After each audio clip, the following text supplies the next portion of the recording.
Welcome to your next tech startup, the podcast exploring why startup hiring is tough and interviews suck.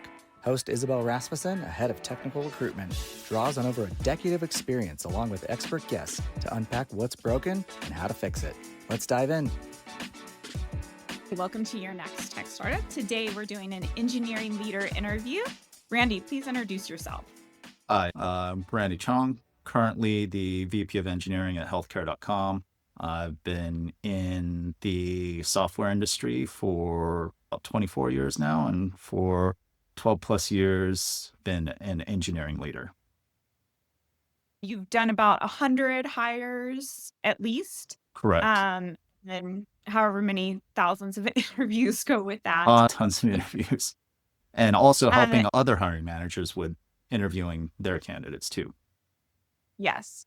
And today we're actually going to be talking about how you utilize your network when you're making hires. And, when we were talking about having this conversation, one of the things that I noted, I was like, oh, when you get into a new role, but the reality is you actually are utilizing your network or should be utilizing your network anytime you're hiring. Right. So I know that you have a few stories about utilizing your network. So what's your first one? So the first one, just to change some names around of the people involved, I'm going to use the names of the chipmunks. So the first story about Alvin, right? And so Alvin was a direct report of mine at a different company. And I thought of him when I wanted to hire a technical architect. And so I was trying to get in touch with him through LinkedIn, as you do, right? Yes. I sent him a message. I waited a month for him to reply. I waited a month. No reply. So I'm like... And you had, just for some context, how long had the two of you worked together for previously? I directly managed him for the entire time I was at that company for about 2.5 years. Okay. And about how much time had passed since you had worked together? I think about a year. So it's not a long period of time. I think... No, not a long period of time. Yeah. I mean, someone who has a strong relationship with you. Right. If you're looking at LinkedIn, they should have replied. Exactly. Or if their LinkedIn notifications were going to an email address that they actually checked regularly. I think that's a takeaway here, right? You don't have to sit on LinkedIn all day, right? But at least have the email address that you attach to your LinkedIn profile be something that you check regularly. So what I had to do after that month was I thought of the other people that Alvin and I worked with at that company. And, I was thinking Alvin and Bob were pretty close. So I got Alvin's number from Bob, and that's how I was finally able to get in touch with Alvin to actually just tell him about the role and get his thoughts on it. And lo and behold, for that role, I was able to hire Alvin. Great example of... People may be thinking of roles for you that you could potentially move into. And if you're not paying attention to your LinkedIn, right, those opportunities are going to pass you by. So what is your next referral or network story? Right. So moving on to Simon now, is networking also can be about any people that you socialize with regularly, for example. It doesn't have to be necessarily through LinkedIn. People that know me and work with me know that I'm a very avid board gamer. I host board game nights, go to board game conventions, go to other board game nights at other people's places and other meetup spots like restaurants and things like that. If you're playing these board games forever, in those networks that you're building, you're getting to know people pretty well. Yes. Decently well, as long as they're chatty, which I will ask people where they're from, what line of work that they're in, right? And so that's kind of like, is that just in general, as engineers, the hobbies that we like, generally other engineers enjoy the very same hobbies, board gaming being one of them. With Simon, right, I was hosting a board game night here, and Simon was basically complaining about his job. And Okay. I'm like, I happen to be hiring a mid-level engineer. Would you be Uh-huh. interested? And this was literally over the board game too, right? Yeah. And he was interested.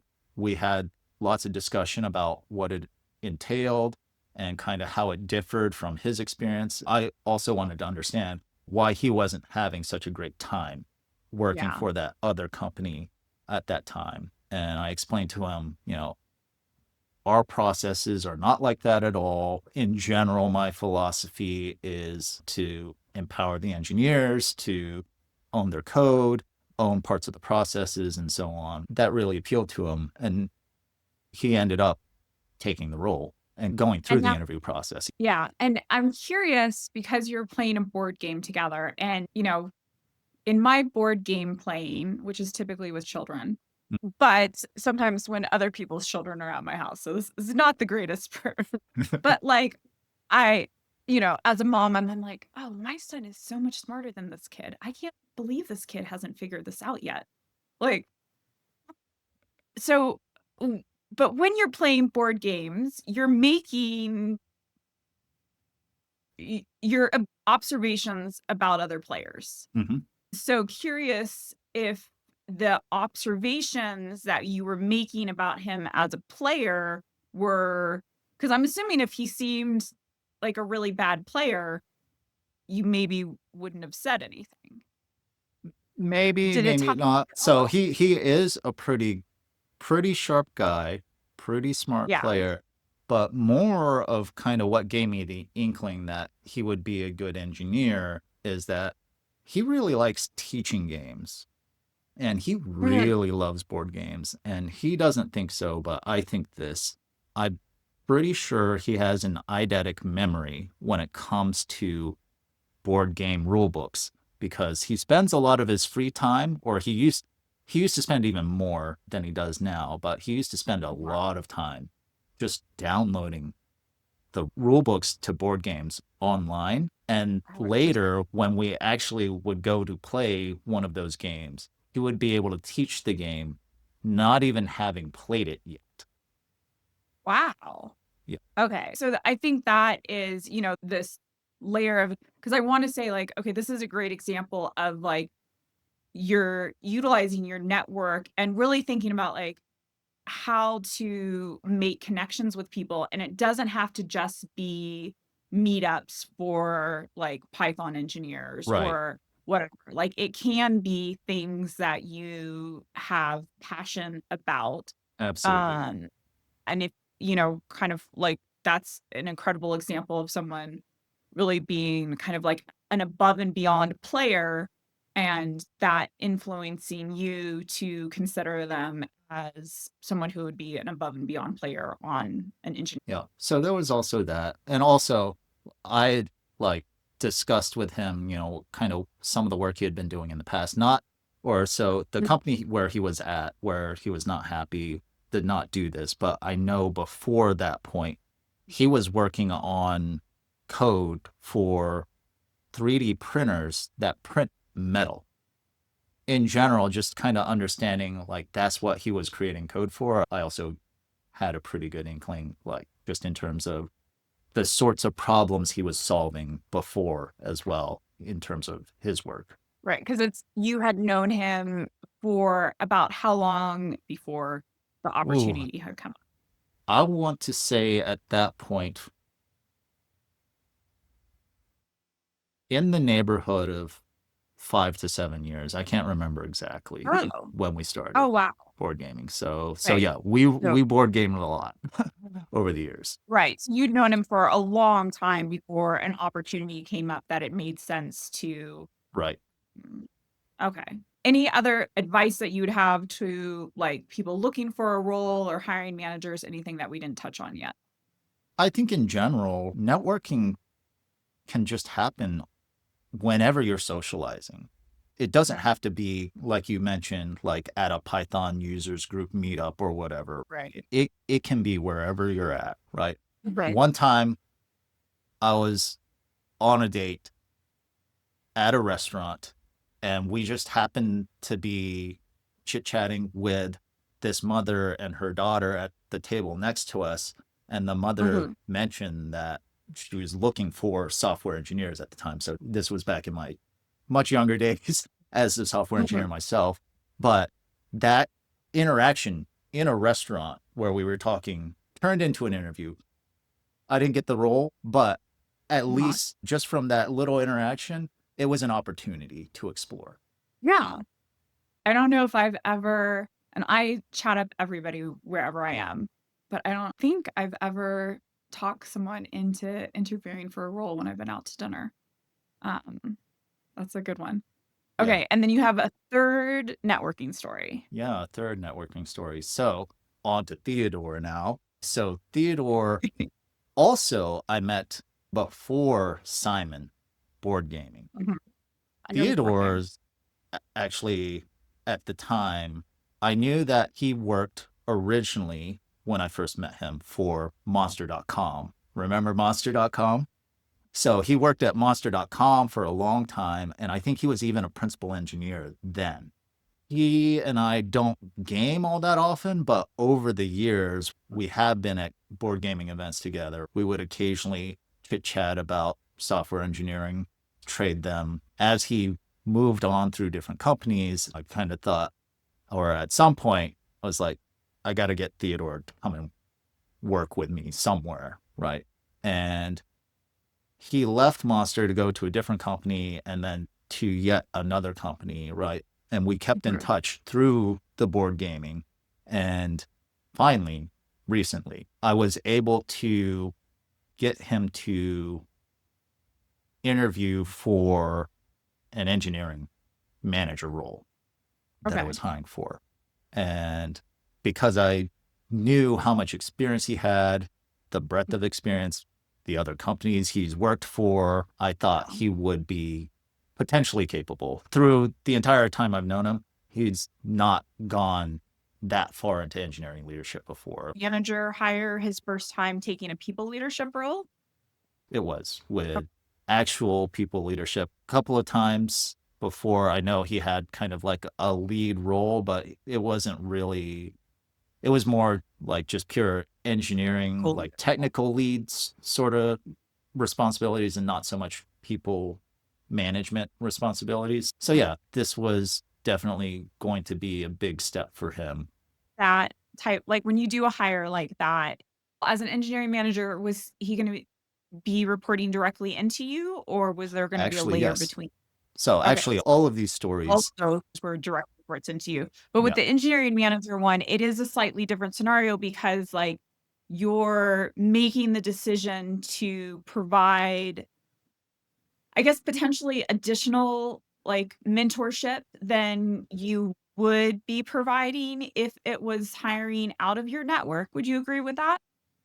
I don't think so. It definitely, like, just knowing more about his background made it actually just kind of easier for me to kind of relate stories and anecdotes and explain techniques and processes to him. Like us being board gamers, right? I mentioned to him, one of the things that you do as an engineering manager is basically you're trying to solve optimization problems all the time, which in board gaming, there's a ton of optimization problems everywhere. So that was a way I could phrase something to him that he would understand instantly, where I'm not as sure if it were someone that if I said the same thing, like that, I could still say the same thing, but I don't think they could grasp it quite to the extent that I knew that he could. Okay. And then, but like with the role, like, were you interviewing people that had no engineering management experience? No, I was not. Right. So Yeah. because I've known him for so long, I was more You made open that- to make that exception for him.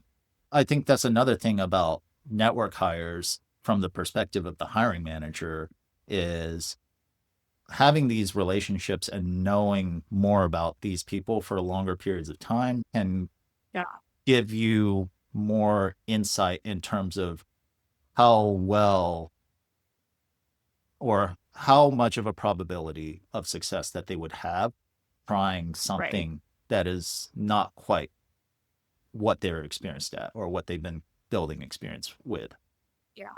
And when someone is an engineering lead and they want to move to an engineering lead, you're still an IC because you're not hiring and firing. You're contributing to some of that information, but you're not running that process with HR. And so to make that switch from tech lead to engineering manager, oftentimes it needs to happen either as a promotion within a role at the company that you're at, or it can sometimes happen through this example that you gave, that you have enough understanding and knowledge about Theodore that you felt confident that it could be successful. The reality is, like, as much as we want to take chances on people, it's really hard to do that, to take someone who has been an IC for however long in their career. It sounds like for if he had been a principal, like had been an IC for decades at Right. that, and then to move them to engineering leadership. If they're an applicant or someone that I, as a recruiter, brought to you, Mm-hmm. it's hard to feel comfortable with that decision. And whereas for people, when they are wanting to switch from IC to management, that you really have to do it either by working your network or waiting to get promoted within your role. Right. I've had people reach out to me and they're saying like, oh, I'm having a hard time trying to get hired for like an IC role. Maybe I'll start trying to apply for these engineering manager roles. And I'm just like, oh God, no. Like, you think you're having a hard time, like getting like an interview for a job that you are 100% or 80% you fit all the requirements for the role? I'm not interviewing you if you do not have an engineering manager title on your resume, and I'm hiring engineering managers in this current, I mean, I would say even when the market was good, like it's just not typically how hiring happens.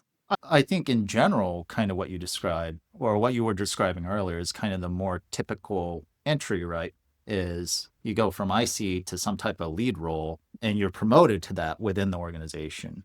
And then Yeah. beyond that, there can still be kind of like a senior lead sort of role where you take on potentially more members of a larger team.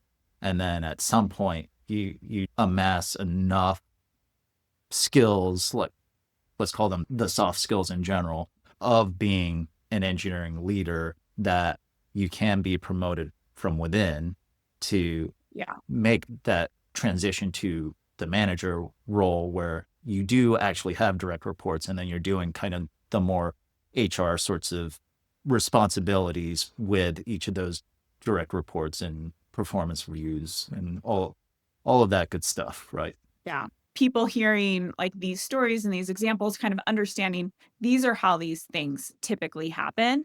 So this has been a great conversation. I'm trying to think like what were our takeaways? So number one is pay attention to your LinkedIn and make sure that your Right. LinkedIn is connected to an email that you're using. Right. Big one. Another one is, which I don't do enough of this, is making sure that you have telephone numbers of your favorite people to work with. You know, because if you had been able to text him back then, Mhm. but just like, yeah, I think that's something that we don't utilize enough, Right. like being connected by phone to the people that we really want to stay connected with in our careers.